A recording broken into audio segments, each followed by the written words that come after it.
Do you know if you're being manipulated by the person lying next to you or the one sitting across from you at that table? Unless you understand the rules of the game, chances are you will be. Today, we'll explore Robert Greene's first 5 laws of power to give you insight into the strategies people have used throughout history to gain and maintain power, like emperors, con artists, and everybody in between. Now, before anyone thinks we're giving a masterclass on how to be Machiavelli, we're just here to help you understand these laws, not necessarily to endorse them. Even if we don't want to use these laws, it's helpful to know when they're being used on us. Let's jump in. Law 1. Never outshine the master. This law teaches us that sometimes it's better to fly under the radar a bit. We don't want to hide our talents, of course, but we also don't want to come across as a threat. It's not dimming your light. It's all about perception. Knowing when to showcase your skills and when to hold back. Being strategic about how you shine it. Greene uses some pretty vivid historical examples to illustrate this one. This story from the court of Louis IV is a perfect example of this. We're talking about Nicolas Fouquet. He was Louis XIV's finance minister. So Fouquet, he's trying to get in good with the king, and he throws this lavish party at his chateau, hoping to win the king's favor. I mean, think exotic foods. Yeah, like super extravagant. There was like a play by Moliere. He even commissioned original music to honor the king. Spared no expense to create, well, a truly unforgettable event. The thing is, it completely backfired on him. So all this extravagance, the king didn't see it as a tribute, he saw it as a threat. Louis XIV, felt threatened by Fouquet's success and his extravagance. And Fouquet's lavish display basically screamed, "Look at me! I'm rich and powerful." And so shortly after this party, Fouquet's arrested, trumped up charges of embezzlement, stripped of his position, and imprisoned for life. Instead of impressing the king, Fouquet ended up imprisoned. He'd made the, fatal mistake of outshining his master. And it really illustrates this point that Greene's making about how those in power, they can often feel threatened by those who are maybe a little too talented, a little too brilliant. You need to be acutely aware of the psychological landscape, especially the insecurities of those in power. It's a stark reminder that navigating power dynamics requires more than just talent and hard work. Okay, so that was never outshine the master. Now let's move on to Law 2. Never put too much trust in friends. Learn how to use enemies. Friends are often more dangerous than enemies in the pursuit of power. Friends, due to their closeness, are more likely to harbor envy, resentment, or a sense of entitlement. Enemies, on the other hand, if turned, can be surprisingly loyal because they have something to prove. Friends know your weaknesses and vulnerabilities, which they could potentially exploit if the relationship sours. Greene cites the example of Michael III of the Byzantine Empire, who was betrayed and murdered by his close friend Basil, whom he had raised to a position of power. Basil was a commoner who rose through the ranks. He started as a stable boy, but he caught the emperor's eye. Michael was captivated by Basil's abilities, particularly his skill in taming unruly horses. Michael showered Basil with gifts, titles, and favors, eventually making him his chief bodyguard and chamberlain, parakoimomenos, one of the highest positions in the Byzantine court. Michael eventually crowned Basil as co-emperor. Basil, however, harboring ambitions for ultimate power, organized a conspiracy to assassinate Michael, seizing the throne and becoming emperor.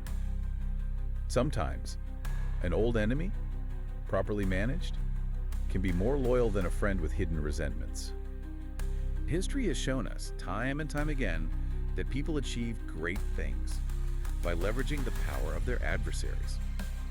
Like Emperor Sung of China, he came to power during a very turbulent time, violent coups. Exactly. His challenge was to secure his position without constantly, fearing betrayal from his generals. His solution was ingenious, audacious, really. Instead of trying to control them through fear, which might have backfired, he offered them something much more appealing, a life of luxury and security. He bestowed upon them fine estates, beautiful dwellings, allowed them to enjoy a life of leisure, far from the dangers of the court, and, well, the temptations of power. It's a remarkable example, really, of turning potential enemies into allies. By understanding, their desires and motivations, Emperor Sung transformed the dynamics of power to his advantage. Makes you wonder if it's ever really possible to trust anyone, when power is involved. Law 3. Conceal your intentions. Appearing harmless can be a tactic. Keep people guessing. By revealing your true goals, you give them the opportunity to counter you. Greene uses the example of the con artist Victor Lustig, who famously sold the Eiffel Tower twice by skillfully concealing his true intentions behind a veil of legitimacy. Victor Lustig was a highly intelligent and charming con artist who operated in the early 20th century. He was fluent in several languages, possessed impeccable manners, and had a remarkable ability to gain people's trust. He was a master of deception, using his wit and charisma to pull off some of the most audacious scams in history. Victor Lustig, posing as a government official, once sold the Eiffel Tower for scrap to an eager scrap metal dealer who paid a large bribe for the contract and was too embarrassed to report the crime. He even at one point managed to con the infamous gangster Al Capone, convincing him to invest in a non-existent scheme and then returning the money a few weeks later, claiming the deal had fallen through. Capone was so impressed by Lustig's honesty that he gave him a reward. He is a prime example of how concealing your intentions can be a powerful tool. Keep your cards close to your chest. Okay, Law 4. Always say less than necessary. Silence is powerful. The less you say, the less chance you have of saying something foolish or revealing too much. Powerful people often impress and intimidate with their brevity. Greene points to the famously taciturn Louis XV, who used his silence to keep his court guessing and under his control. Louis XV was an absolute monarch who ruled France for over 72 years, the longest reign of any European monarch in history. He understood the power of image and carefully cultivated a persona of majesty and authority. One of the ways he did this was through the strategic use of silence. His silence created an aura of mystery and power. His courtiers were constantly trying to decipher his thoughts and intentions, which made them more compliant and easier to control. Speak less, and your words will carry more weight. Law 5. So much depends on reputation. Guard it with your life. Your reputation is your cornerstone of power. A strong reputation can intimidate and influence. A damaged one can leave you vulnerable. Greene highlights the story of the American robber baron Jay Gould. Despite his wealth and power, Gould became one of the most hated men in America. His reputation for dishonesty and corruption preceded him. Business partners became wary of dealing with him, fearing his underhanded tactics. Even after his death, his name remains synonymous with greed and exploitation. Gould's story illustrates that even immense wealth and power cannot compensate for a severely damaged reputation. Your reputation is an intangible asset that must be carefully cultivated and protected.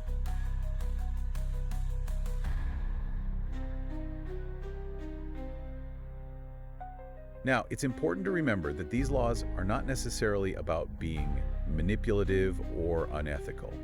They're about understanding the dynamics of power. You can use this knowledge to protect yourself, to recognize when these tactics are being used against you, or even to navigate complex situations more effectively. Many people do object to these laws as being cynical or manipulative.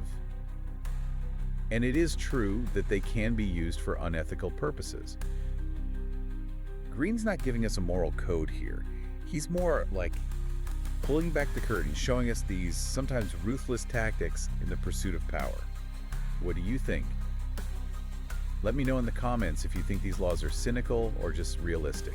So, there you have it, the first 5 laws of power, complete with some of the fascinating historical anecdotes that Robert Greene uses to illustrate them.